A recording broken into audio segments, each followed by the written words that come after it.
Businesses tend to focus on revenue, profits, and getting loyal customers. But how about healthy workplace culture? You're listening to How I Turned the Corner, where KENDRA Prospero leads eye-opening conversations that most business leaders avoid.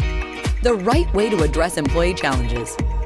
Listen to real-life stories of workplace struggles, giving you valuable advice on what must be done to make every employee truly satisfied and fulfilled in their job.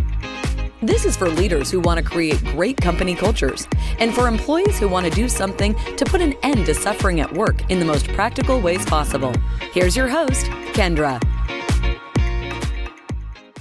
I am so excited to introduce you to a very unique individual in an industry that is all too common, lacking in anything unique. Tammira Philippe is the president and CEO of Bridgeway Capital Management, an investment management firm that stewards $5 billion in assets. They're based in Houston. One thing I know about financial services industry is that A, it is generally dominated by white men. B, they tend to not be nearly as generous with the money that they've made as they could be. And C, are not necessarily focused on the culture of their companies. Well, Tammira has such a unique perspective on all three of these things and has really taken the financial management industry to a new level. They have turned the corner to become an organization where they truly are all these things: generous, full of servant leaders, and she is a woman of a very diverse team. Truly a leader of leaders. Tammira Philippe, welcome to How I Turned the Corner. I'm so excited to talk with you about your unique culture, your amazing perspective on leadership, and also how maybe you and I could help some of our fellow CEOs think differently. Because if you can think differently in investment banking or in the financial services sector, there is no reason why every industry can't be better. Absolutely. Thank you for having me, KENDRA. I'm so excited to be here, and I always walk away learning just as much as I'm able to share. So I'm really looking forward to our conversation. That's great. Well, thank you. Well, let's actually start a little bit with an overview of Bridgeway Capital. I mean, tell us a little bit about your firm and the types of people that work with you and for you, and how many people you have. Or just give us a little insight into what your staff looks like. Great. Well, you gave us a great intro, and I would just add that the way we like to talk about ourselves today, after almost 30 years, is that we see ourselves as leaders in what we call relational investing. And that's the idea of uniting results for investors with returns for humanity. And that is the big idea that got me so excited and intrigued when I joined Bridgeway back in 2005. So I've been here almost 17 years and been president and CEO for about 6. Wow. So I've worked with this incredible team of people, and we've evolved and grown together. We have about 35 people today. We refer to everyone who works at Bridgeway as a partner, and that's, we can get into that. We do all participate in ownership of the firm, but that's just one small piece of what we mean by being a partner at Bridgeway. It's really this special kind of relationship that we cultivate. And we have people from all walks of life, as you mentioned, a very diverse team by all measures. We simplify it down into cognitive and identity diversity. And we look for cognitive diversity, like, personality types, life experience. We have accountants, we have marketing people, we joke, we don't know if it takes a rocket scientist, but we have one anyway. Our head of research is a rocket scientist in his original undergrad and post grad life. But and then we also measure identity diversity, and you mentioned it, 67% of our professionals, so that's the entire firm, identify as either a woman or person of color or both. And by our industry standards, as you mentioned, that is more rare than we would like it to be. So that's why we do appreciate the opportunity to share what's worked for us, because we want to see more companies be able to achieve those kinds of metrics. Absolutely. Yeah, that's incredible. I love it. I mean, I have so many people in my circle that are in the financial services sector and that do not focus on this. And it's always just disappointing to me. I mentioned to you before, I sometimes feel like I'm kind of an island in the sea of CEOs, and in the sense that I just think differently about work. And I think you and I really connect on our philosophy around what culture is and what work should mean. So can you share a little bit more about that? I mean, you've talked about kind of conscious capitalism in the past, as well as having a more conscious culture. Like, what is that for you? Yeah, well, it's really hard to sum it all up. One of the things that I like to think about with respect to culture is that, culture is how we do things at Bridgeway. And it's really created by this team that I have the great fortune to lead. What I can do as a leader is really to listen and to allow this diverse group that we've brought together to identify the things that, we really have in common and how we want to work together. One way that we've simplified it down at Bridgeway is that we ascribe to a servant leadership philosophy. And that, we are very intentional about providing tools and having regular development sessions where people get the opportunity to learn, what do we mean by servant leadership? How do you do it? And what we mean very simply is, how can I serve first? Leaders are looking at the people or the projects that they're leading and thinking, okay, my job is to support and help this team grow and to reach our outcome. It's not to dictate, it's to serve. So that's like one, the best way I could simplify it down in a short answer. And, I'm sure that there's more to elaborate on there, but that's something we're really focused on. Yeah, that's wonderful. Yeah, that servant leadership model is it's almost perfect, but very few companies really subscribe to it and live by it. Have you found any resistance to it when you've brought in new staff? Well, definitely what we find with new people is a curiosity, which is something we're looking for. So, you can be resistant to it, but you have to be curious about it, right? So we're not scared of resistance because we think that's engagement. And let's talk about it. The biggest resistance we get is really a myth and a misunderstanding about it, because some people think that it means, and we talk about this internally, the idea that of being kind versus nice. So some people think, okay, if you're a servant leader, that just means you're nice, and you don't get the results. You don't get the outcomes. I mean, the outcomes are crucial. I mean, right. Our profits are the best way we measure about whether we're delivering value to our clients, which are, really what we're focused on, is delivering that value. And but going back to kind versus nice. So the definition I like to use is nice is telling people what they want to hear, and kind is telling people what they need to hear. And so we focus on a culture of kind because we tell people what they need to hear, because we're all aligned behind this idea of striving for excellence, right? We believe what we're doing and trying to do is really hard to do. We work in a very competitive business, and we have to think different to have different outcomes, like you were talking about. And this is one of the ways that we see that we're thinking differently, that if our people are coming every day and want to go the extra mile because they're doing work that matters and they see how their work is impacting the outcome, then we're going to have better outcomes than the competition.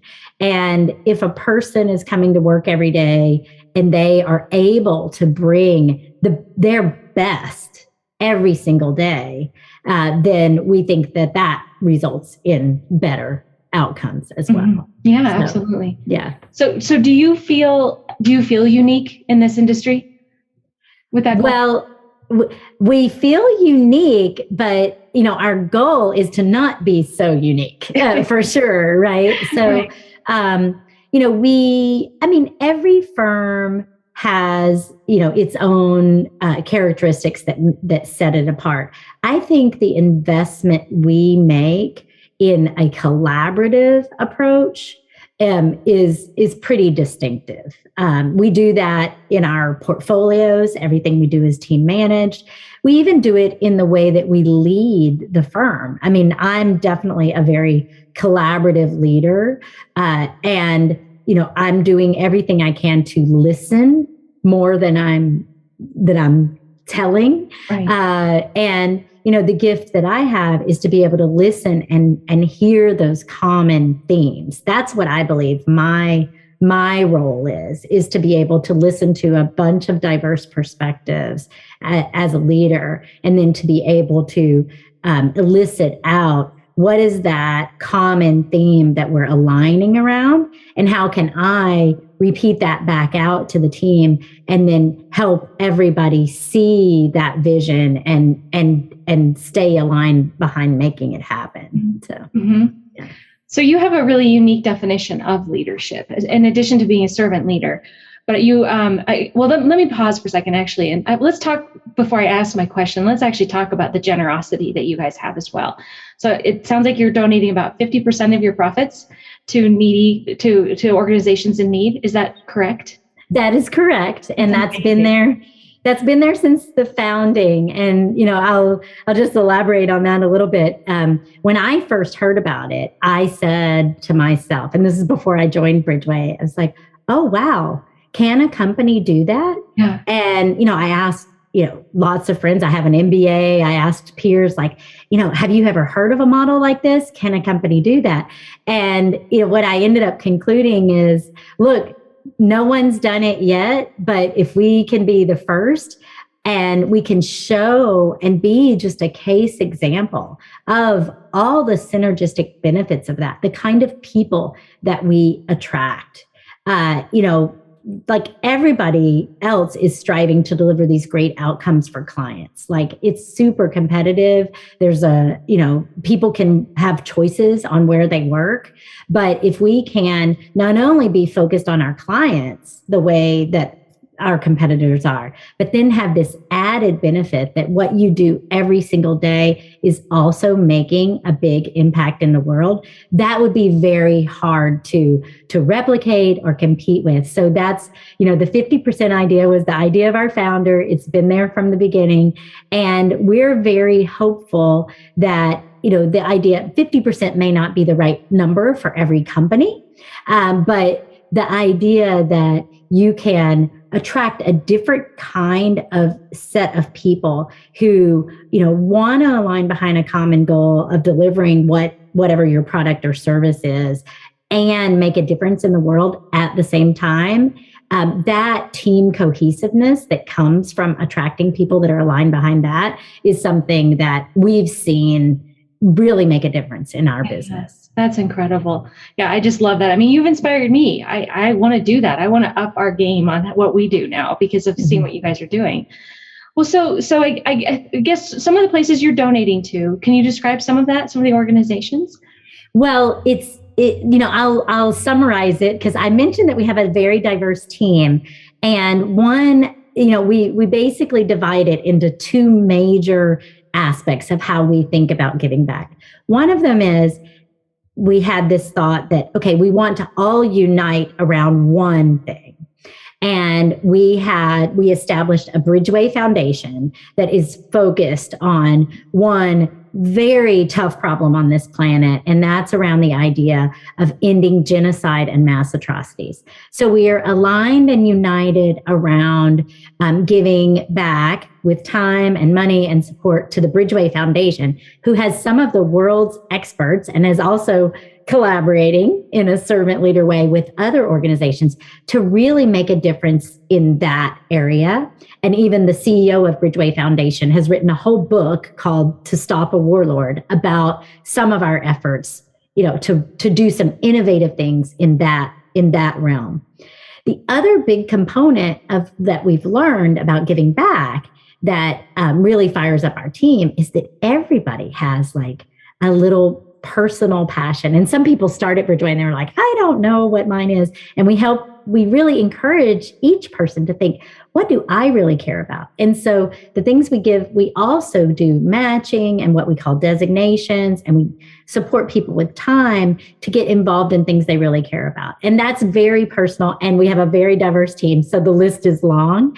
And it changes, but people are empowered to get involved in organizations that really have made a difference in their lives. A lot of those, it won't surprise you, tie to education. There are a lot of partners that are interested in education. There's a lot of initiative around this. A lot of partners who've come together, gone to other countries and served in other countries to help local communities with either a water project or maybe a cleanup project of, a group went and did a cleanup project with an organization that had was trying to get some land prepared for a community service facility.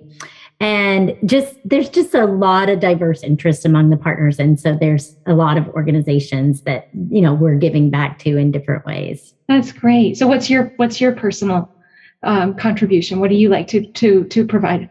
Yeah. So, I have a lot of interest. I simplify it down. Me personally, besides, uniting around our common vision of ending genocide and mass atrocities, which I'm thrilled to be involved in with people who are just so creative and innovative in being able to work on a very tough problem. I've been involved with some of the educational institutions that I went to that made a huge difference in my life. I'm a first generation college student, so that was like a real difference maker for me, and I want to give back to that, including a foundation where I serve on an investment committee that gave me a scholarship to college, and so I'm able to give back that way. That's incredible. Go full circle, right? Yeah. I have this entrepreneurship interest, and I've been able to be involved over the years with an organization called the Prison Entrepreneurship Program that really helps give people a second chance and take skills and interests that they've had and been using on the wrong side of the law and think about how to use that to better our world on the right side of the law. And so that's been very rewarding to feel like I can give back in that way. So that's two of them, but it all falls under for me, a broad idea of how do I make a difference for social justice. Okay, yeah, that's amazing. So what is with that then? I guess some of the things you do is work with high school students with the scholarship program, right? Mm-hmm. And so tell us your definition of leadership and what you often hear from people.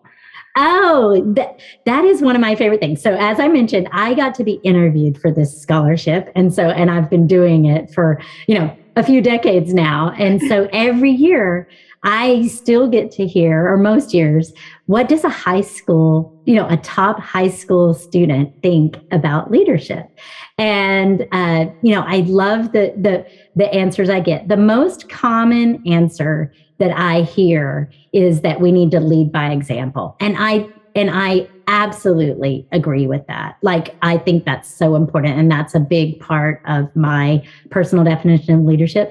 But it was actually a scholarship candidate that gave me the simplest definition I've ever heard, which is leaders need to know the way, show the way, and go the way. So I loved that. And I'm sure he probably got it from somebody else. But know the way, I think, along with leading by example, a leader has to be able to articulate a vision. A lot of times that vision comes from listening to the group and saying, where do we need to go? But at some point, that leader has to have a vision to go with the going the way is the leading by example and being involved in the execution. But showing the way is a big part of leadership, I believe, and is trust and communication. And being able to communicate that vision and connect with people and empathize with people is a big part of earning that trust that leaders have to have, because leaders have to have followers. So, you have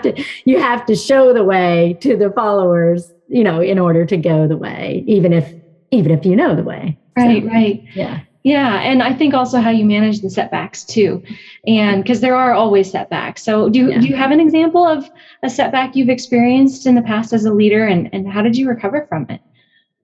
Well, there's so many examples, Kendra. How do we narrow it down? But I'll give a recent example. I mean, we are in asset management, and certainly our world is like a roller coaster. The stock market goes up, it goes down. Many of us have worked in this business for a long time, but you never get used to it, right? You just learn to manage it better. We have a mantra at Bridgeway that helps me during those tough times, that mistakes are the jewels from which we learn and grow. And what I find myself doing, I learned that at Bridgeway. We have this started right after I was hired. It started with the person hired after me, but now we pass it to all new hires. And it's a baseball, and it has that phrase that I just said written on it. And we give it to each new hire. And, the previous hire says to them, like, this is what we believe in. We want you to know that mistakes are valued here because they're jewels from which we learn and grow. And, just acknowledging, like, we all make mistakes. And usually they tell a story about a mistake that they've made. And so that we kind of really make that a part of our culture. And then that new hire, they pass it along when they're ready to pass it along. Sometimes, we hire people close in time, and then it becomes this funny joke about, which also is in our mission statement of having fun, about like, oh, well, you got to hurry up and make a mistake so you pass it, but that, sorry, I went on a tangent, but coming back to, yes, we all have setbacks. One of the challenges that I've had recently is that, it's pretty hard. I mean, our clients, always struggle when the market pulls back and staying the course. And we like to say the best equity investors think in decades, not days. But, how do we say that creatively and differently each time in such a way that it inspires the right kind of discipline in our clients? And that's the hard job that we have. But I saw one of the things that helped me, like recently, so we've had a pullback in our business, and it's certainly something, I was kind of getting down about it, and maybe wondering, okay, are we working on all the right things? And I frankly saw a video by a basketball coach that was talking about you just keep waiting for it to get easier, and it's not. What happens is you get better at managing hard better. Mm-hmm. Yeah. And I just loved that. And frankly, it helped me kind of see things from a different perspective and be grateful for the opportunity to work through these challenges. So, oh yeah. In my early days of being an entrepreneur, I was, struggling with cash, as all, new entrepreneurs do. And I remember feeling like, is this ever get better or easier? And a coach of mine said something very similar, just to say, you've got to get to a place where the highs are not so high and the lows are not so low. And so now I say it's still a roller coaster, but it's more like a Disneyland roller coaster instead of a Six Flags roller coaster. Yeah. That other thing, just going back to one of the things that I've personally learned in our servant leadership work, one of the tips and tools we have for a leader that I use pretty frequently is, how am I contributing to the problem that I don't want? So when I, let's say, somebody's late with the thing and they said they would do it, and, they haven't done it. And I'm thinking, oh my gosh, how do I talk to that person? And what do I say? And how do I get them to deliver on what they've said? And then now I take an extra step. And, when I'm doing well, and I try to be very intentional about this, of asking myself, wait a minute, how am I contributing to this problem that I don't want? Can I identify, were my expectations clear? Like I can ask the person that, was the deadline clear? Did I offer enough resources, or did I ask somebody to do it that I'd already asked 5 other things of, so it's a little bit of a process and a checklist that that I do individually as a leader. And I would say we've made a part of our culture at Bridgeway by teaching everybody these tools and, refreshing these tools on a regular basis, through sessions, a couple of times a year, to really inculcate the kind of culture that we want to develop. Oh, I love that. That is a great statement. I've never thought of it that way. That's great. So let me share with you something that happened to me while I was researching you and researching Bridgeway. I went through this moment where I actually felt like I wanted to be your customer. And I was just like, wow, they are amazing. This is the kind of company that I want to give my money to. And I think that that's a kind of a remarkable experience that I imagine I'm not the only one, of course. And so why do you think so for me, I saw that I've already heard you say that your culture brings in the right kinds of employees. You probably don't have the challenges others have with keeping employees and finding employees. So that's one big benefit of having these values so instilled inside your company. But another one is clearly what my experience was, which is that it's got to be bringing in more customers for you. Is that true? Well, I would say yes and no, right? So as I mentioned before, like it's a very competitive business, right? So we believe, and we want it to continue to be a tiebreaker, like all else equal, if we're delivering the investment excellence, which is the primary criteria that our clients are looking for, is do we have, in terms of the kinds of investment strategies that we're offering, do they fit into, the way that client has, been advised to allocate their, financial assets. So I would say that's the number one thing. And we're not a fit for everyone there, inside their equity portfolio.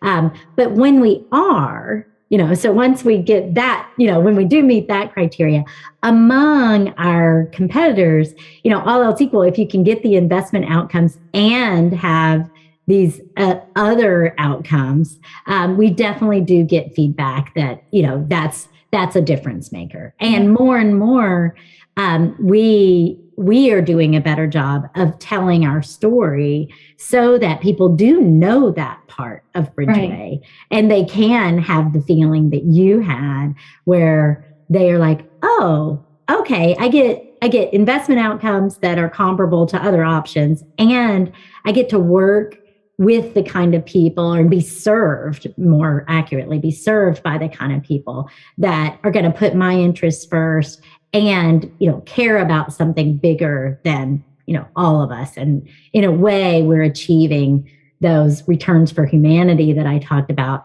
collectively with our clients. And so that's exciting. But just full candor, I don't think we've told that story as broadly and widely and as well as we could have. That's a growth opportunity for us, a learning experience, because we've, frankly, probably been maybe too hesitant about tooting our own horn, or not wanting people to think that, we're doing this for marketing reasons, because we aren't doing it for marketing reasons. We're doing it because we think it makes a difference in the world. We think it makes a difference for the people that work at Bridgeway, and because we think it ultimately makes a difference for our clients, because the focus that we have to deliver those outcomes for our clients, comes from, that kind of commitment that we have to something kind of bigger than any one individual. Yeah. Well, and we do a lot of work we work with a lot of different types of businesses, all smaller businesses that are growing. But one of the conversations we get into a lot is managing multiple generations in the workforce. And for sure, what we know about the Zoomers, which is what I've heard them be called now, the Gen Z, as well as then Gen Z, and then and Gen Y, the millennials, is that they really do want to work for an organization who care. And so that is probably something that will continue to be actually really important to be communicating out as kind of the boomers and generation X, probably our generation, start to kind of move out of the workforce. Yes. So yeah, I think it's really important, and it was really unique experience for me to when I was doing that research. So I think there's something powerful there for you. Yes. Thank you. Yeah. Well, on that note, I want to just say thank you so much for your time. And you really inspired me as a leader to think differently about how I want to contribute back, as well as, really made me feel like I have a kindred spirit with you. So thank you for your time today, Tammira. Thank you, Kendra. And the thing I want to say that I just have so much affinity for you and probably all the listeners is this idea of staying curious. We're always learning, and I really appreciate the opportunity. It seems like that's what you're doing, and there's so much more that all of us as leaders can do to have people feel like their work really matters, and that it is something where they can come every day and really make a difference. And I'm trying to do that every day at Bridgeway. And I think the more that all of us work together to make that happen, that it's going to have just knock-on benefits, into the world, into our families, and into our communities. Absolutely. Amen to that, sister. Well, Tammira, Philippe, thank you so much for joining me today. And best of luck to you and to Bridgeway Capital. And we'll stay in touch and find out how things are going in a couple months as well. So thank you for your time. Great. Thank you, Kendra. So before we officially close it out here, I'll just quick update I forgot to mention at the beginning. So when we publish it, I'll send you the link, as of course. And then some people are like thinking, wow, I'm going to use this on my About Us page for, especially my branding around employment. And so this is, intended to be something like that, where you can communicate this story out to future employees or current employees too. So, I'll let you know when it gets published. And then we're going to send you just a little small gift. I love the baseball idea. So that's so neat. But just a little something will come in the mail for you too. And then lastly, we'll just, I'll check back in with you in a few months, like I mentioned, and just see how you are, see if there's anything that's come up for you recently you want to continue to share. But I'd love to stay in touch with you and just hear your perspective. So yeah. And I'm just curious, you personally or your company, do you know about the conscious capitalism community? Are you active already, or are you considering it at all? So I have worked with a nonprofit that was interviewed by them a couple of years ago, called Work-Life Partnership. And that was the first time I had learned about them. And so, but I love the idea, and especially when COVID hit, I think all of us kind of stepped back and like, oh my gosh, here we are in a society that's, businesses are providing benefits in a healthcare crisis that people no longer have a job. Like, what are we doing, right? Is this the right way to go about things? And so I'm a part of a really neat community here in Colorado of CEOs. And we started that conversation, like, what is the definition of business versus government versus education versus the individual? Like, we need to kind of redefine these roles a little bit. And that's when I started to re-engage with the conscious capitalism movement a little bit more, because it seemed like it was time to we've got to change this dialogue a little bit.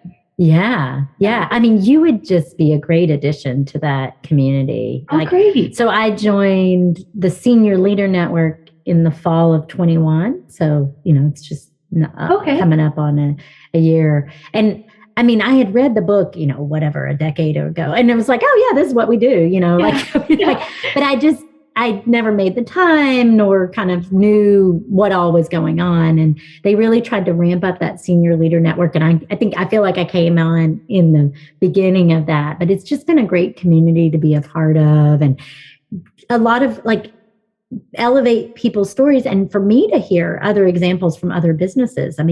You always borrow ideas, and you always need validation that wait, am we on the right track? Are we over investing in this? We've got to make a profit too. That type of, it's a both and, not an either or, but it's just, you need that reinforcement sometimes, I think. For sure. Well, and especially with how most businesses are not run this way. So it does make, I come from a family of entrepreneurs, and my dad specifically, well, the only thing that matters is the bottom line. And it's like, why?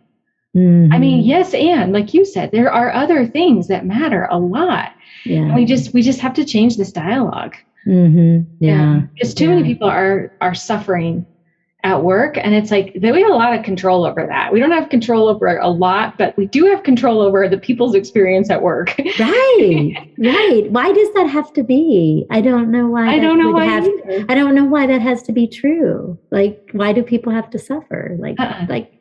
So. Yeah. Well, thank you for this opportunity. I hope it met your aspiration. Oh, yes. Yeah. It's just great to meet you. I'm so grateful for you. And thanks for being such a beacon for all of us women too.